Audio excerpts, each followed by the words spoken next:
ஒரு வேர்ச்சொல்லை கொடுத்து பெயரெச்சமா மாற்று, வினையெச்சமா மாற்று, வினைமுற்றா மாற்று, வியங்கோள் வினைமுற்றா மாற்று, வினையாளனையும் பெயர் மாற்று, தொழில் பெயராக மாற்று அப்படின்னு கொடுக்கலாம்.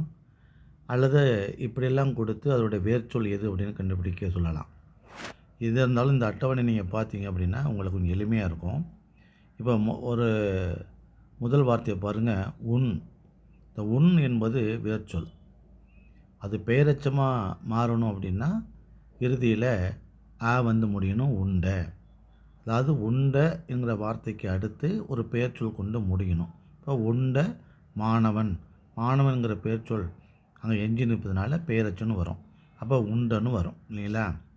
வினை எச்சம்னா வினைச்சொல் எஞ்சி நிற்கிறது.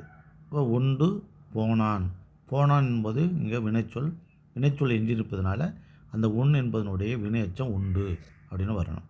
வினை முற்றுன்னா அந்த வினையை முற்று பெற வைக்கணும். அது மட்டும் இல்லை, அது உயர்திணையா ஆண்பாலா காலம் காட்டணும். இப்போ உண்டான் என்பது உயர்திணை, அது ஒரு ஆண்பால். உண்டான் என்பது இறந்த காலம். எனவே திணை பால் காலம் காட்டி அந்த வினை முற்று பெற்றுச்சுன்னா அது வினைமுற்று. அப்போ உண்டான். இப்போ உன்னுடைய வினைமுற்று என்ன? உண்டான் என்பது. வியங்கோள் வினைமுற்று என்ன? க இய இயர் வரணும் இல்லையா இறுதியில். அப்போ உண்ணுங்கிறதுனுடைய உண்க அப்படின்னா வியங்கோள் வினைமுற்று. வினையாளனின் பெயர்னா இப்போ உண்ணுதல், உண் அல்லது உண்ணுதல் என்கிற வினையை செய்தவனை குறித்தோம்னா அது வினையாளனின் பெயர். அப்போ உண்ணுதல் அப்படின்னா தொழில் பெயர் அல்லது உண்ணல். உண்ணுனவன் அப்படின்னு யார்? உண்டவன். அப்போ அவனை குறிப்பதனால, அந்த வினையை செய்தவனை குறிப்பதனால அது வினையால் அணையும் பெயர்னு பேர்.